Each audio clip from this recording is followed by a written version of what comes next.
ఇగో అవ్వకు చెప్పినా అది చెప్పిన అంటుండు కదా, దాంతో సంసారం చేయని. అవ్వ ఇష్టము కొడుకు ఇష్టము ఏమన్నా వేసుకొని సరేనా. నీ మా వాళ్ళ ఇంటికి పోతున్నా, నువ్వు అడ్డంకాలు అడుగుతావు అనుకో, మా అన్నదమ్ములతో అది చెప్పి ఖాళీ కొట్టిస్తా చూడు.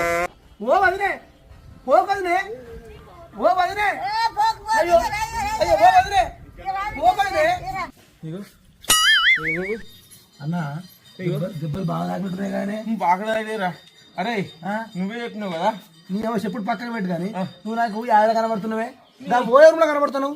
ఇక్కడ కనబడ్డా, ఇక్కడ చాలా రోజుల ప్రేమించిన ఒక అమ్మాయిని, అది రేపు ప్రేమిక రోజు కదరా, ప్రేమిక రోజు రేపు ఒక రోజు ముందుగానే కలుద్దామా అందరు చూస్తారా అంటే పోయి కాల పెట్టిన రూమ్కు. అవునా పక్క పెట్టు కానీ ఎంత తీసుకురే. నీ వాళ్ళు 1500 అడిగిరు, నేను 1200 ఇచ్చిండ్రా. నేను లెటర్ రాసుకున్నారా, అది జైలు పెట్టుకోపోదాం అనుకున్నా.